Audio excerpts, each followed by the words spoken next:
Mario, oh Mario, where art thou, Mario? How many of you have played the original Super Mario Brothers on the Nintendo Entertainment System? All of you, right? You talk to anybody who's never even played a video game, they know what Super Mario Brothers is.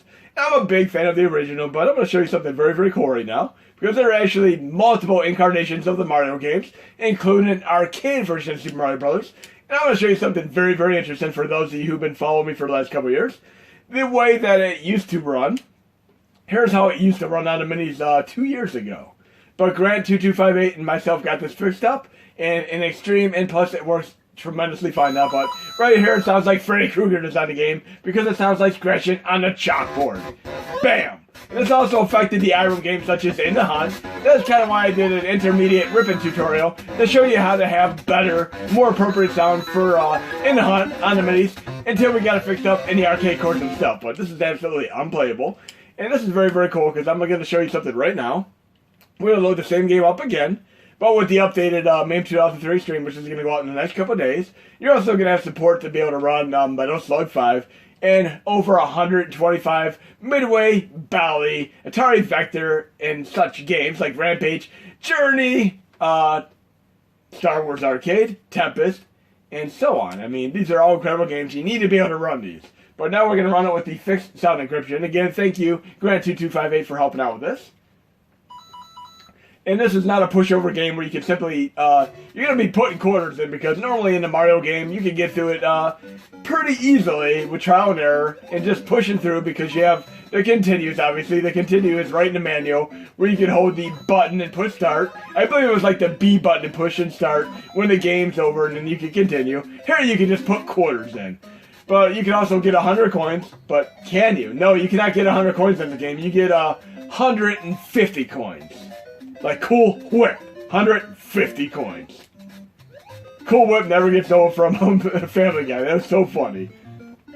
But yes, you get 150 coins. You can go to your warp zones. They might be in a different place. I mean, there's secrets in different places. The level design actually has some levels that aren't even in the original Super Mario Brothers. They're actually from the Mario 2 Lost levels, which was never released in the United States until we got the Super Mario All-Stars collection a few years later on Super Nintendo.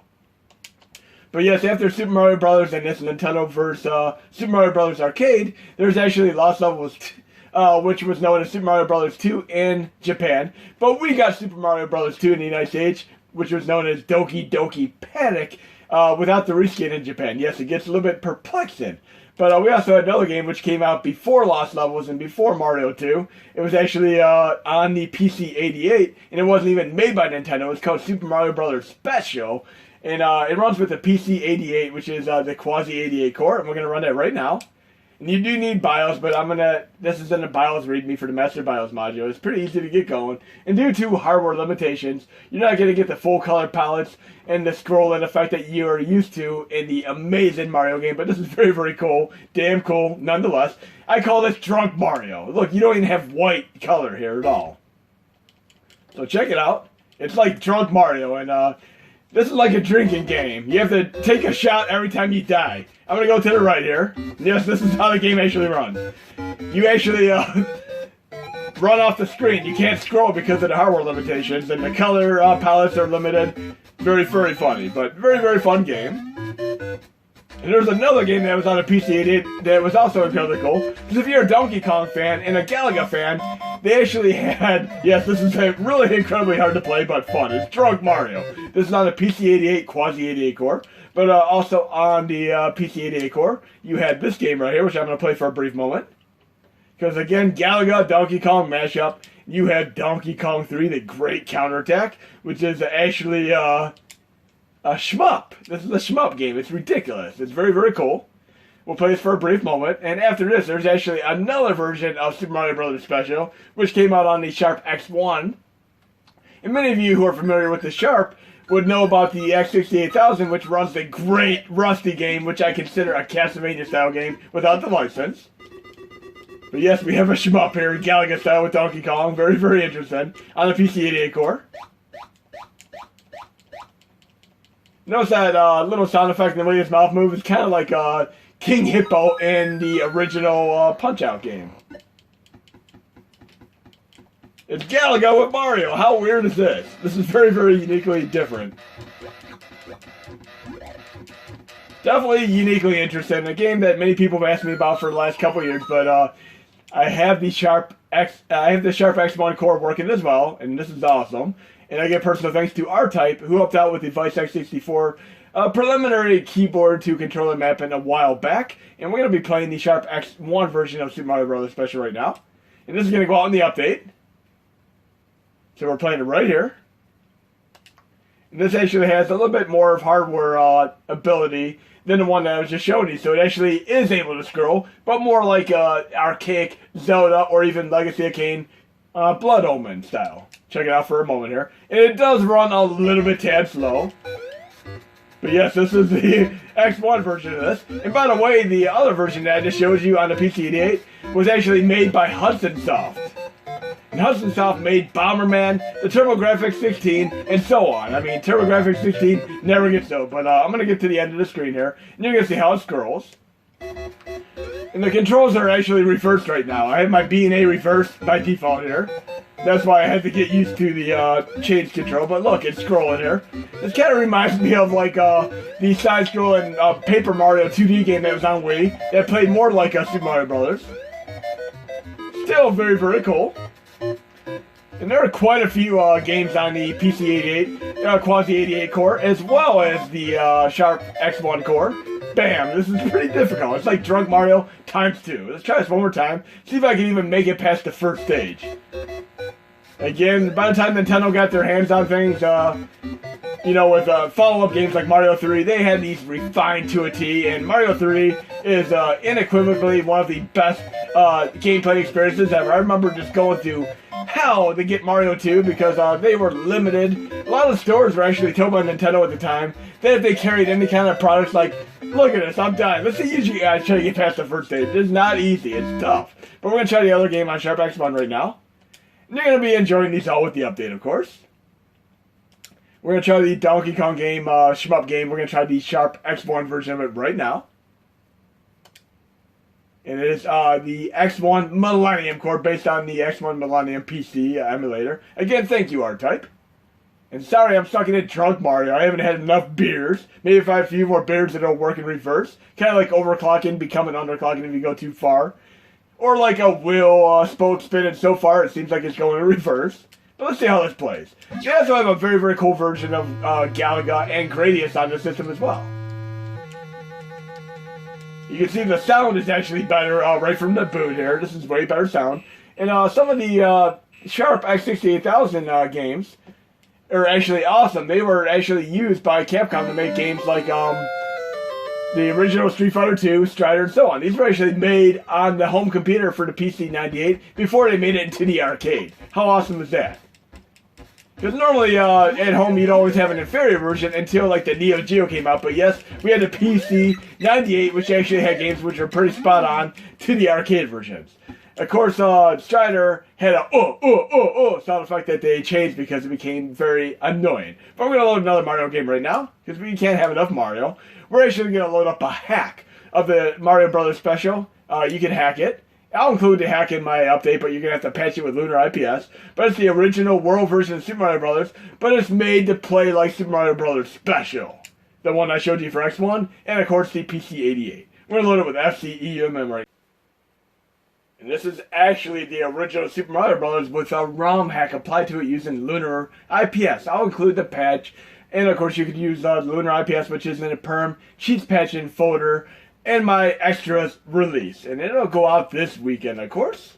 So here we go, we're going to check it out. It has a really, really nifty dithering effect. If you don't know what dithering is, it kind of smooths things out. Like they did with the polygons on Dreamcast, Nintendo 64, and so on. They give it a better and cleaner look. But some people don't like that look, and that is why bilinear filtering, as an example, is disabled by default. Normally you'd have a pixelized look, but here we have a dithered, smoothed out effect. And it has the archaic legacy style graphics, which is incredibly cool as well. But this is not your normal Mario. You can already see the level design is quite a bit different, so it's going to be kind of cool trying to play through the entirety of this game. Now I'll show you a few differences right now. If I can make it to the stage, of course. And I used to be able to speedrun the original Super Mario Brothers non-drunk Mario version in like 11 minutes or so if I had a good day. But you can see this is going to be a little bit different. It's been a while since I last played this. As long as I'm Big Mario, I'll be fine. And I always love that little thing where you can actually be hit Bowser the moment the axe hit you and take him out at the same time, and you can actually become small Fire Mario. That was one of my favorite glitches to pull off way back. And we all know about the poison mushroom the first time you played Lost. That was very funny stuff. But I'm going to show you a few differences right now. I mean, other than the level design obviously being different. I mean, you might go and find some secrets that are in different places. Watch what happens when I'm at the very end of the stage here. Again, you're going to have the same effect when you play the Nintendo vs. Arcade version. It's different as well. And even if you play some Mario games and you're Luigi, you could jump over the flagpole because he jumps higher than Mario. But normally when you do the stage, you get thrown into the warp pipe to the next stage. Watch what happens here. Right here, look. It normally makes me go into the pipe by myself, but look, I could jump over it. I almost want a negative Mario World glitch going on here. But yes, I'm going to try to get to the warp zone here, and let's see what happens. Another glitch I used to like doing, I used to do it also in Metroid, was actually using the blocks to manipulate yourself, where you kind of like duck, and then bomb, duck, bomb, and you'd actually be able to go up through areas you couldn't normally get to. And that was very cool. But if you messed up, mucked things up, you'd be stuck and you'd have to restart your game. But I'm going to see if I can pull this off. There's a thing you can do here, where you can actually jump. I might actually mess this up.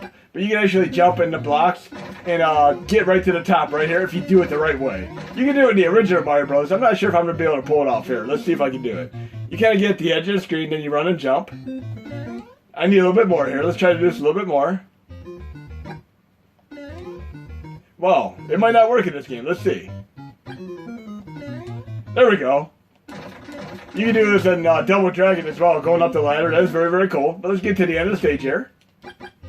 But yes, many of these glitches actually work in multitude of Nintendo games because of the nature of the way the pixels work. Oh no!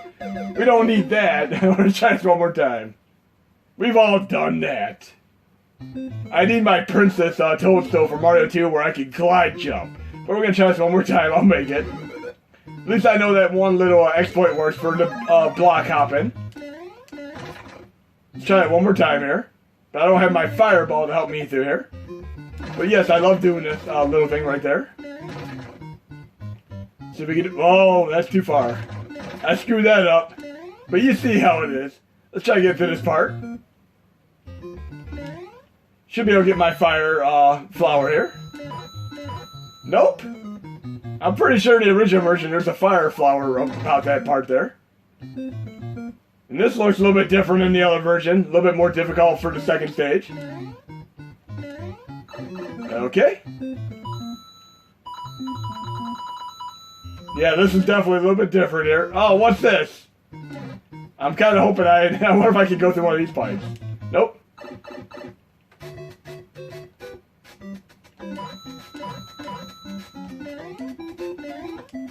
This is different. Very different. I obviously messed the warp zone if there is one. The stages are different right here. This is crazy. Let's see what the next stage is real quick. But yeah, things are a little bit different there. Very damn cool, without a doubt. And I give personal tremendous thanks to the person or people, whomever worked on this hack, because they did an amazing job. But I wanted to do my warp zone here. Why can't I do my warp zone? I screwed it up by going through that pipe. It threw me out of the stage. But I hope you enjoyed the video, and there'll be more to come.